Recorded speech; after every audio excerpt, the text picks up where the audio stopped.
Hey guys, hope you're staying safe and sane. I'm going to try and keep this as short as possible.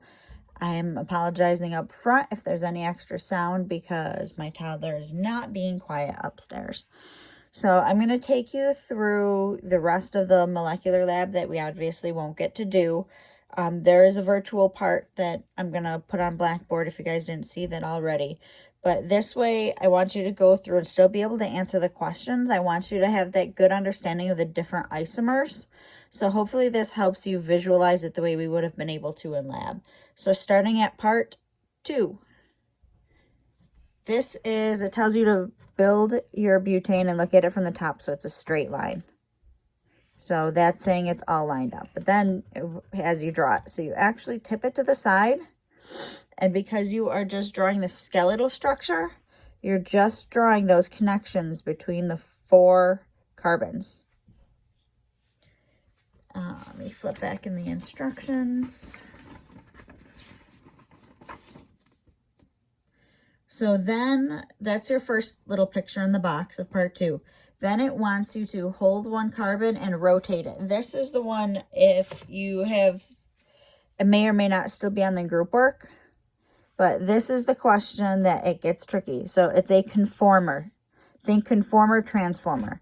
So if you have one of the like little transformer toys, think it turns like a car into a robot. It all slides around. You do not take any pieces apart. All you do is this. Ready? Super tricky on that one question where it asks you to draw a structural isoform. Ready? That's it. That's your structural isoform. So instead of being the zigzag, it's going to look like an open paper clip. Now, you've probably talked about it in class a bit too, though. Molecules are generally not going to stay in this form because there's a lot of steric hindrance. You got this. This does not make electrons happy.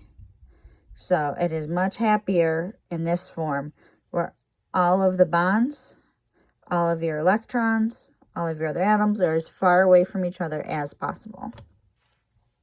So that's going to be your first 2 boxes. Below that one, I'm not going to tell you which type it is, but we're going to move into the other option. So we have 2 of them, so it wants you to make 2, except it is saying to remove one of them. I'm going to go back so I got the wording right here for you. So we're going to take off one of the end carbons and pop it in the middle, basically. So we're going to take it off. We are going to swap it.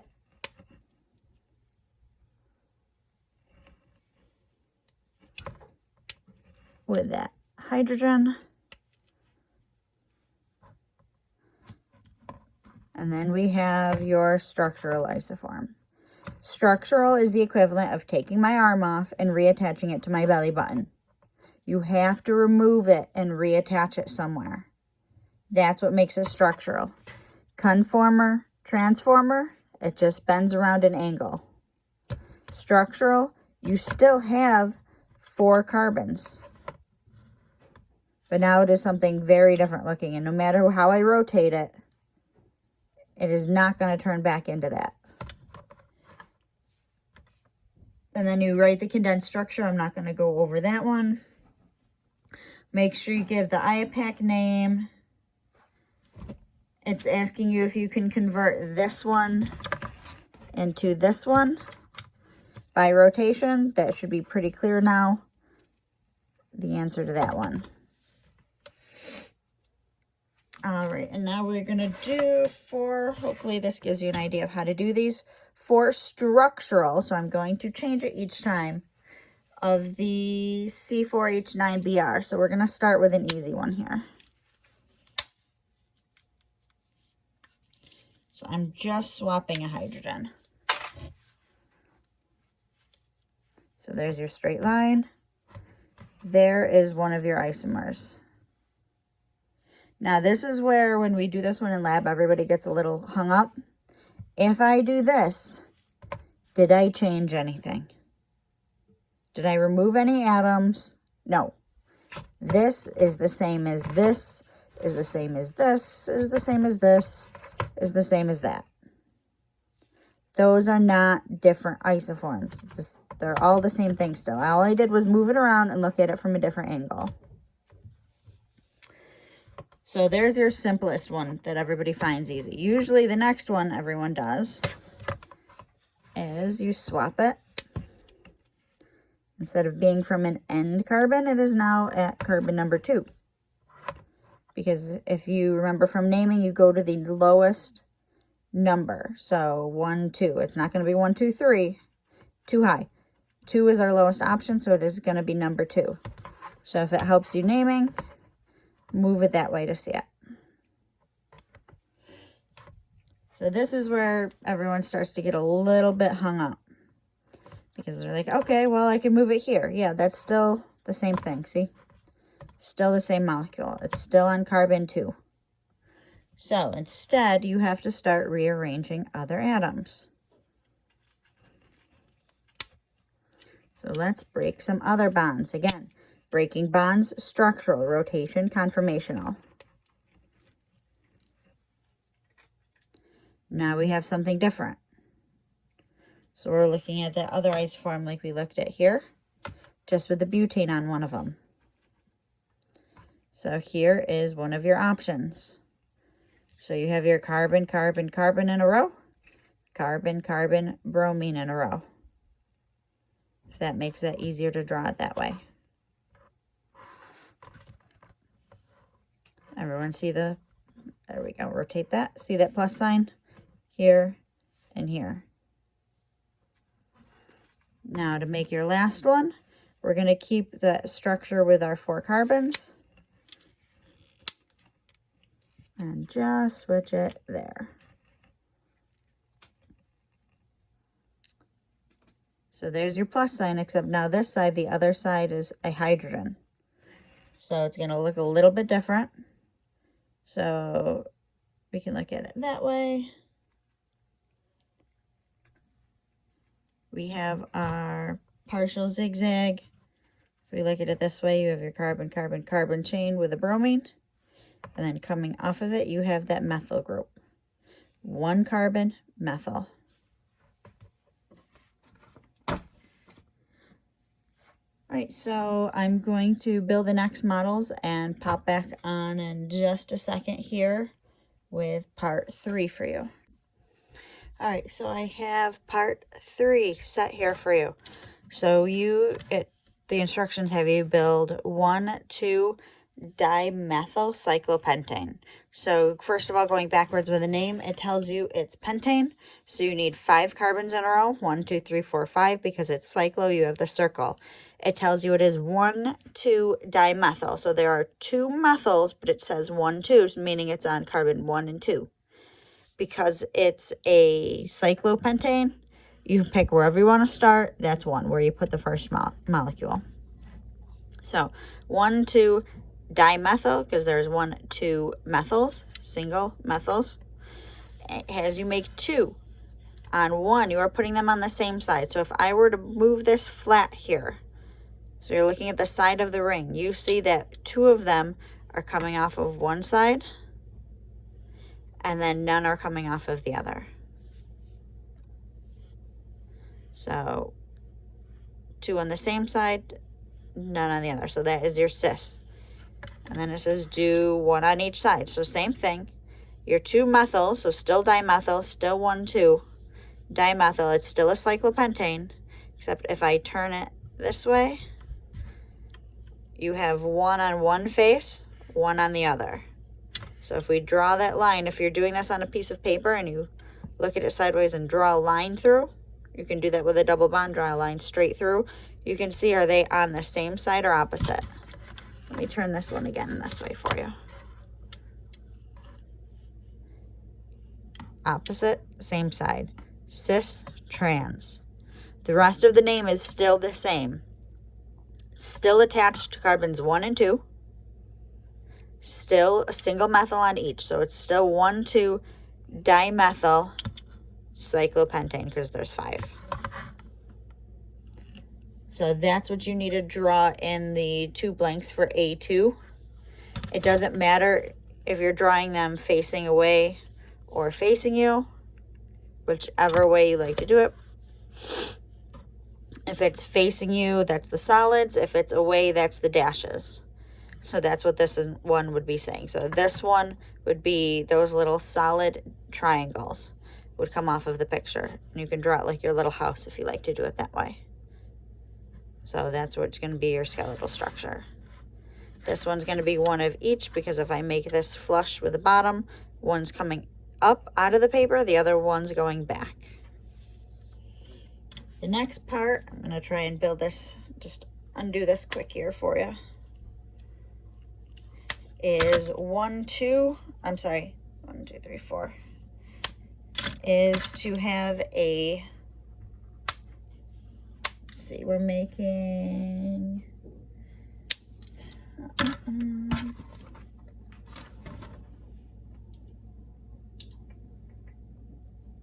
oh, it's not telling us. You got to fill that in. It is just a 4-carbon chain. So we're going to make 2 4-carbon chains first.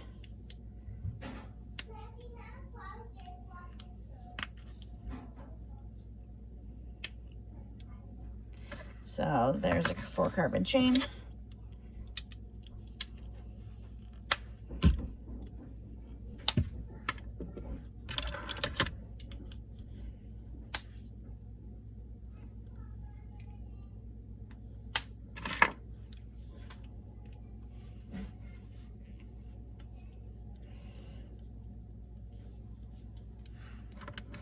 And another 4-carbon chain.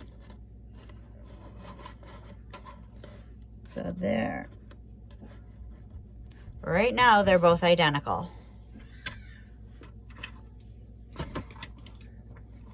So then we are going to add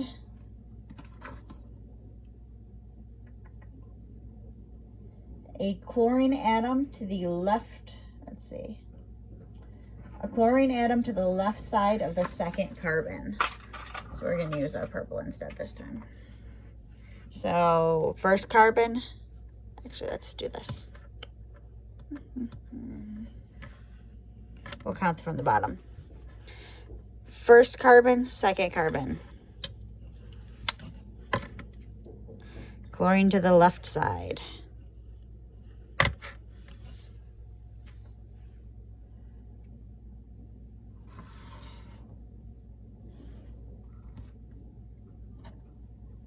That is first where you're going to write in that condensed structural formula. And then on the other one, same thing, 2nd carbon, except now I'm adding it to the right side.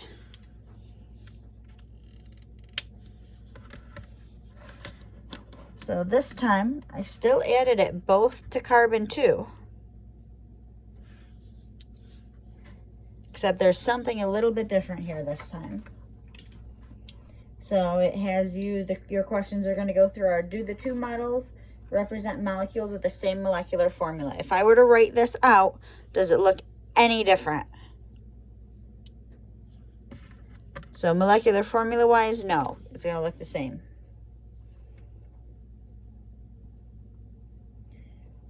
Is the connectivity of the atoms the same? In other words, do they connect to the same atom? So you tell me.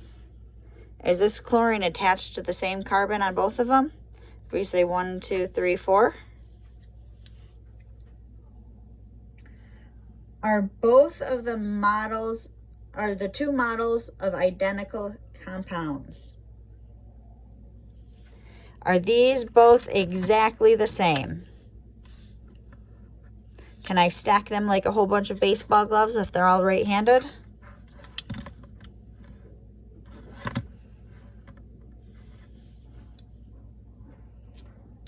So because we cannot put them on top of each other, they are not superimposable. If I were to put a mirror here, pretend my hand's a mirror, they look like the same thing, just reflected back, right? So they are mirror images.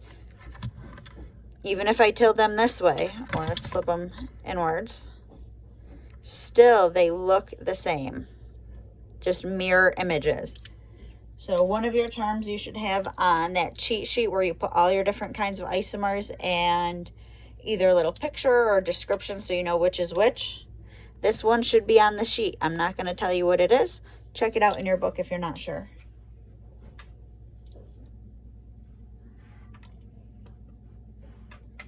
So the other part of this then, now that you have, see, these is to draw your skeletal structures. So I'm going to tilt them this way here so you can see them from the side. So you're going to have the same, your carbon backbone, the same zigzag, 1 2 3 4, 1 2 3 4, except this chlorine down here is going into the paper, this chlorine is coming out of the paper. So this one is going to be your, this one is going to be your solid triangle, and the one hiding back here, there it is going to be your dashed triangle.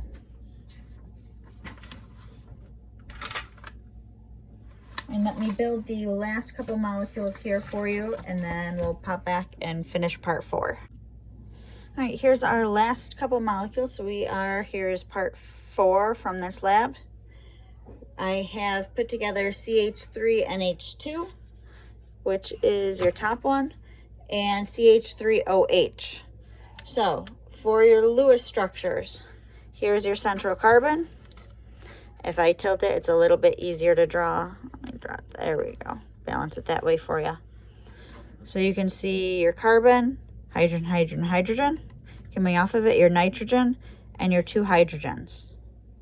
Again, your atoms want to be as far away from possible as they can from each other. So that's going to balance out. And you're not seeing the other lone pair of electrons that's hanging out on this side here. Your other one you have for your CH3OH, if you look at it this way here, you can see your 4 sides coming off, your oxygen, and your hydrogen. But you can draw it that way because that's how oxygen likes to be. So there's your 2. If you need to pause it, same with the other ones, go back if you need any more time to draw them.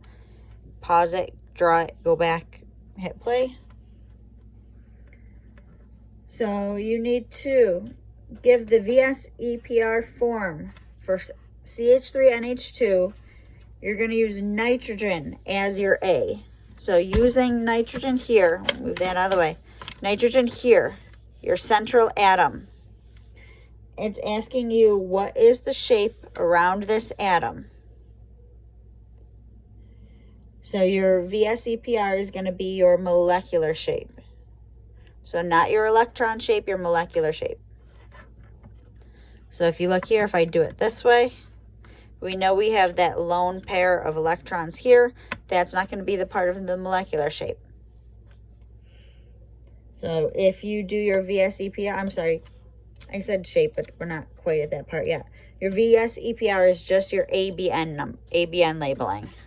So this is A. B is your bonds. Bond, bond, bond. N is your non-bonding pair here. So you have A in the middle. Always have that 1A. 1, 2, 3 for bonds. 1 for non-bonding. And then you can add your shape in so that you don't forget about that one. That is also 2 questions down. So then using oxygen now, I'm going to switch them out. Oxygen here as your A. What you don't see is you have 2 non-bonding pairs. You do see the 2 bound pairs. So here's your A. You have 2 for B and 2 that you don't see for N. So write your ABN down and your shape 2 questions below that one. So then we're going to compare a bunch of the angles here. So the first one it has you comparing is carbon, nitrogen, hydrogen. So go back here. Carbon, nitrogen, hydrogen. So it is talking about this angle. What is, so that angle we're going to compare it to carbon, oxygen, hydrogen on the other model. Are they exactly the same. Looking at it here, it's a little bit hard to tell. The virtual one that I'm having posted for you guys to do, you can see a little bit better with the bond angles, but they are not the same because these free roaming pairs of electrons are going to push back against the bonded atoms. Because they're free roaming, they need a little bit more space to bounce around. So because they're doing it here, it actually pushes this a little bit closer. So your angles are going to be a little bit smaller. This one will be pushed a little bit here from that lone pair. It'll push these all a tiny bit closer. But because it has 2 lone pairs instead of 1, this will be pushed even closer.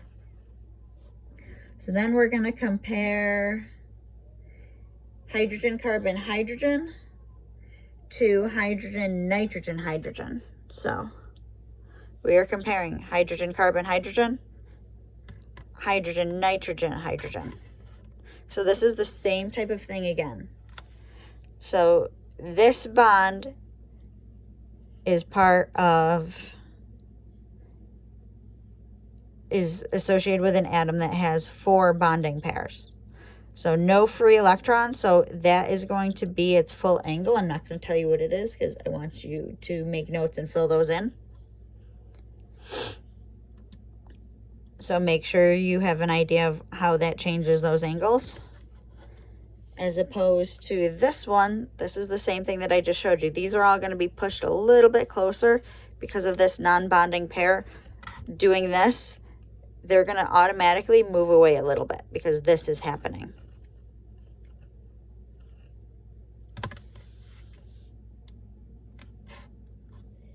Let's see.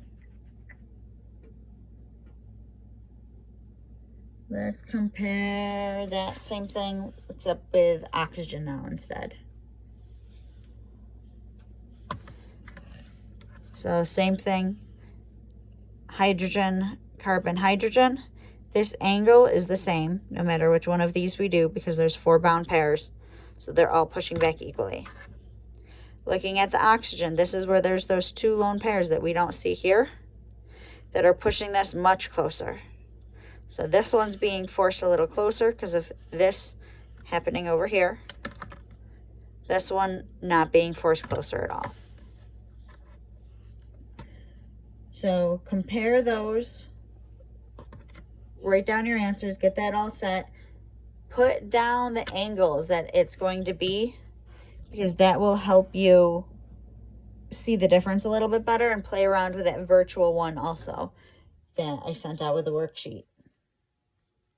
And then the last one, based on your answers to the 3 previous questions, talk about the effects of the non-bonding pairs. Basically, talk about the difference with the angles. What's happening? What are those non-bonding pairs doing that cause this to push through? So talk about that a little bit.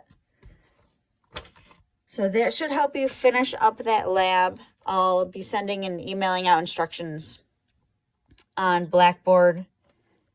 And that should get everything all set for you. Hopefully that makes this a little bit more clear. So for lab and lecture, you get your molecular, all your isoforms and everything down a little bit better.